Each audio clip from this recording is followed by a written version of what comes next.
Welcome back, everyone. Ready for another deep dive?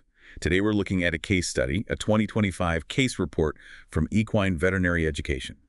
It features a 3-year-old Arabian racehorse with a really wild set of symptoms, a real head-scratcher for the vets. These reports are so valuable, We see unusual things, complicated situations, stuff you might not see every day in practice. Exactly. So this mare initially presented with, muscle stiffness, reluctance to move, some lethargy, loss of appetite. But the real red flag, dark red urine. Oh yeah, that's never good in a horse. Could be a bunch of things. Muscle breakdown, kidney problems, even infections. And in this case, it had been 5 days already since those first symptoms. What happened when they finally brought the mare in? Well, by then she's in really rough shape, having trouble coordinating her movements, ataxic, Heart rate and breathing were through the roof, fever, congested mucous membranes, and her capillary refill time was way off. Sounds critical. Oh, it was. Blood tests showed elevated PCV and serum total protein.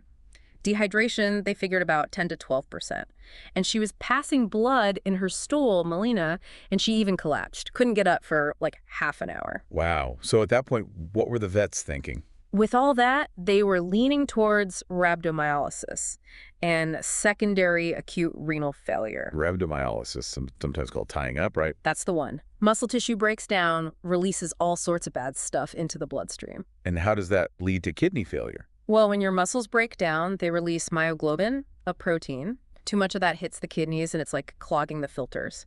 Pigment nephropathy. Kidneys can't keep up. Right. Now, on top of all that, the mare's also showing neurological symptoms. That ataxia we talked about adds another layer. So what was causing that? They figured metabolic encephalopathy. Basically, her brain function was getting disrupted by metabolic imbalances. Okay, let's break that down a bit. What kind of imbalances? Mainly hyperammonaemia, too much ammonia in the blood.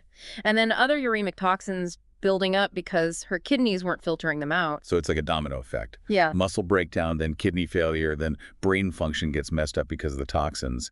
What did they do to treat all of that? Aggressive treatment. Fluid therapy right away to fight the dehydration and help the kidneys. Lactated ringer solution, dextrose. Then furosemide, a diuretic, helps flush things out. And a whole bunch of other meds. Like what were those targeting? Well, there was trimethoprim sulfadiimidine for potential infection, lactulose to lower the ammonia, misoprostol to protect her stomach lining, and omeprazole for possible ulcers. They were pulling out all the stops. How did she respond? It's amazing, actually. Within days, her creatinine levels started going down. That's a big indicator of kidney function. Electrolytes got back to normal, and the muscle breakdown signs in her urine started clearing up. That's good news. What about those neurological signs? Did those improve too? They did. Within 72 hours, all gone. So things were looking up. But you mentioned pigment-induced nephrotoxicity earlier. Did they confirm that? Yeah, on day 9, they did an ultrasound. Both kidneys were showing the changes you'd expect with that. Enlarged, thicker cortex than normal, and that clear distinction between the cortex and medulla was gone.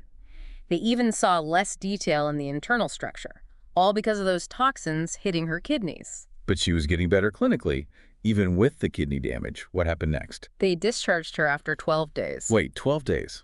But she still had kidney damage, right? Yeah, her creatinine was still up, and her urine wasn't concentrating right, what we call isocynuria. But here's the thing. She made a remarkable recovery. Really? A full recovery? Full recovery. She even went back to racing the next year. And a year after all this, her creatinine and urea levels were normal. Talk about a fighter. Incredible. Given how sick she was, that's really something. Shows how resilient horses can be. But it also raises questions. How did she recover so well when her kidneys weren't fully back to normal at discharge? That's the million-dollar question. Yeah, it's a real head-scratcher, isn't it? How can a horse with, still messed up kidneys at discharge actually go back to racing and have normal kidney function later? Doesn't really make sense. How's that even possible? Well, the case report doesn't give us all the answers, but we can kind of speculate a bit. Maybe the mare's nephrons, the ones that weren't damaged, were able to pick up the slack. Like the healthy ones worked overtime. Exactly. And remember, horses, they only need about 25% of their nephrons to function normally. Wow. So they've got some built-in redundancy. But is it possible the damaged nephrons actually repair themselves? Could be. The research on nephron regeneration in horses is, still a work in progress. But some studies suggest they might be better at it than some other animals. More research is needed, though, for sure. So we've got the healthy nephrons working harder and Maybe some regeneration going on. Anything else that could explain this recovery? It's also possible that the initial assessment of her kidney function when she was discharged, using creatinine and urine-specific gravity, was a bit too pessimistic. Those markers aren't always perfect. You mentioned earlier that SDMA, symmetric dimethylarginine, might be a more sensitive marker for kidney function. Would that have helped here? Yeah, maybe. SDMA levels go up sooner than creatinine when kidneys start to fail. So measuring SDMA might have shown that her function wasn't as bad as they initially thought. So maybe the damage wasn't as extensive or as permanent as it seemed. Good reminder that we need to look at all the information we have, right? And not forget about the importance of good supportive care. All that fluid therapy, nutrition, careful management, that all must have played a role too. Absolutely. Give the body the best chance to heal. That's key. This case really shows how complicated equine renal disease can be. It's tough to diagnose, tough to predict what's going to happen. For sure. Even when things look really bad, sometimes these horses can surprise us. This mare is a perfect example. Now, even though she recovered so well, there's still that mystery of where the hyperammonemia came from. Right. That high ammonia level, that was a big deal, especially since it wasn't coming from the liver, which is usually the culprit in horses. And they thought it might be coming from her gut, but they couldn't figure out what was causing the melena. Nope, no clear answer there. Makes you wonder if there's more to learn about hyperammonemia in horses, That's the burning question, isn't it? Maybe there are other causes, ones we haven't figured out yet, and do we even have the right tools to measure and monitor ammonia levels accurately? That's a good point. We need to catch it early and do something about it, especially because it can affect the brain like we saw with this mare. This whole case really makes you think about what we know and what we don't know about equine kidney disease. She was really sick, but she made a full recovery. It really challenges our idea of what a guarded prognosis means. Maybe more horses can bounce back from these situations than we think. It's a good lesson. There's always more to learn, always new things to discover about these complicated conditions. Absolutely. And it's these detailed case reports with their unexpected twists and turns that help us push our knowledge forward, and ultimately that helps us take better care of our equine patients.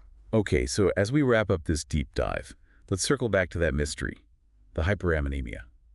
Where did it come from? Right, that was a big piece of the puzzle, especially because, like we said, it wasn't from liver problems, which is the usual suspect in horses. And they thought it could be GI, but the melena, that was a dead end too. Yeah, they never really figured out what caused that. Makes you think, right? Are there other things that can cause hyperammonemia in horses that we just don't know about yet?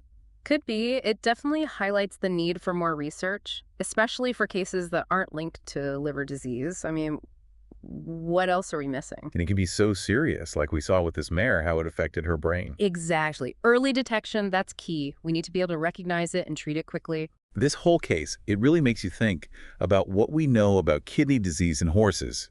She was so sick, and then bam, full recovery. It really throws a wrench in things, doesn't it? What does guarded prognosis even mean? Maybe more horses can bounce back from this than we think. It's a good reminder to stay humble.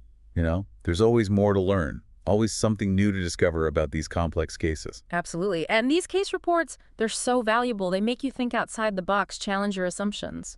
Well, this has been a fascinating deep dive, a really incredible case. Any final thoughts for our listeners? Just remember, horses are complex creatures.